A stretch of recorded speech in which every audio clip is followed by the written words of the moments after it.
Hey everybody, welcome back to Flow Brewing. Today we did something pretty cool. We did the sensory tasting project with the Red Earth Brewers, and it's real interesting. My favorite quote of the day was President, and we'll get into that here in a little bit. But this was really informative, much more so than I expected. I can't tell you how much I learned doing this, and it really helped put the specific flavors and help ingrain them to my memory. Um, I don't know. I think time will tell to see how well I remember them, but I'm sure it's one of those things that doing it more than once is not necessarily a bad thing. So anyways, what we did is we printed off each one of the off flavors in the Siebel sensory tasting kit, and just went through them. And you use a baseline beer, which I believe you're supposed to use Coors Original. That's the one that we used. And you add these off flavors in a certain concentration. And the recommended concentration is 3 parts, I guess, greater than what's accepted in the recommended styles in order to allow you to taste it. We actually scaled that up just a bit during the tasting, but it worked out pretty good. And we ended up 1, 2,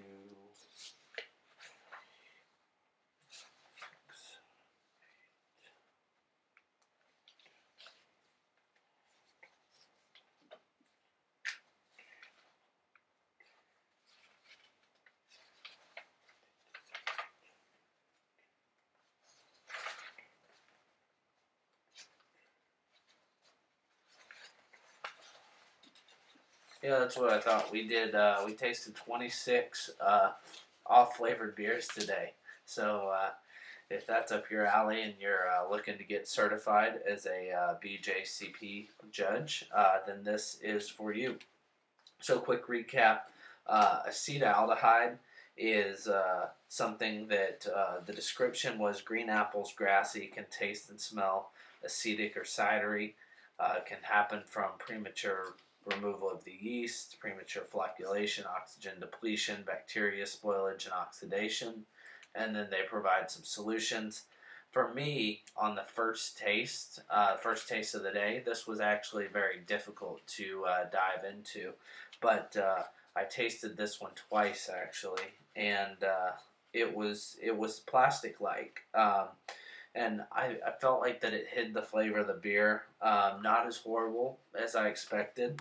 And the second time that I tasted and smelled it, I could get some of the artificial green apple, but that's not a sense that was real strong to me. And that was something that we kept coming back to as we did this, was the fact that different people taste and smell things differently, and not everyone in the group was able to pick up on the different uh, off flavors, and some were more intense to different people at different amounts, which very interesting. The acetic was the next, and that one had a champagne smell. Um, I will post a link to these so that you can read through them, so that I don't have to read them to you. But it had a champagne smell. There was sour on the side of my tongue, and this one was very similar to lactic for me. But after tasting it twice, a couple of the tasters noticed that there was definitely more lemon flavor in the acetic off flavor than the lactic. So that's one way to differentiate that.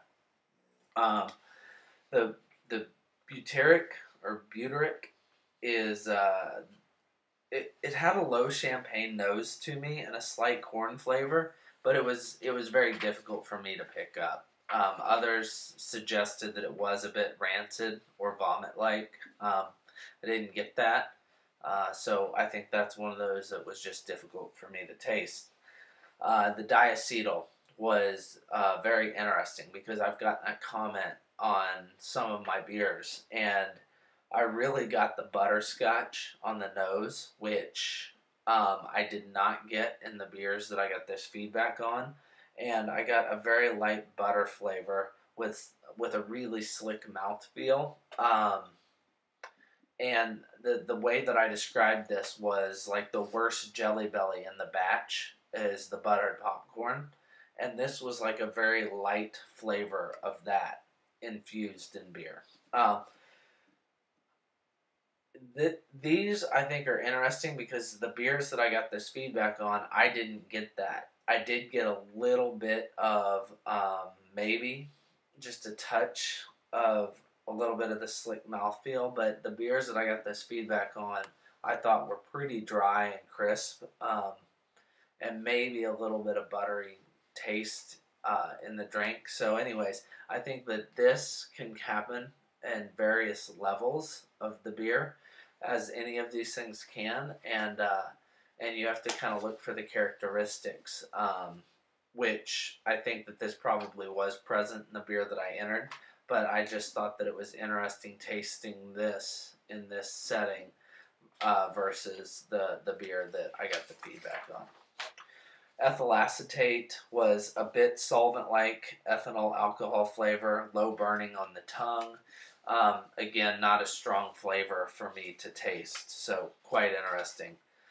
Next one was lactic, the sourness on the side of the tongue. Again, very similar to the acetic.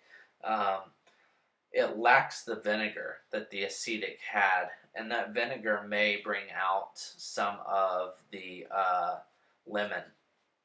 So it was a clean tartness, and I noted that it wasn't necessarily an off flavor. The next one, which I thought was interesting, I never considered an off flavor, was called Hefeweizen. It had a spice, clove flavor, and aroma. Nothing major. This was ethyl hexanoate, ethyl hexanoate,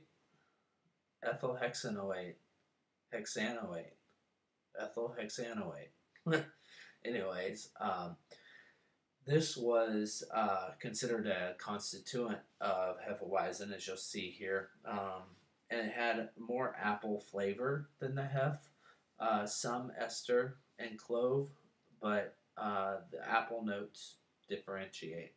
So, pretty interesting. Isomol acetate was the same flavor profile, but it has the banana note. So the isoamyl. I didn't have this problem this afternoon. I don't know why I can't say that.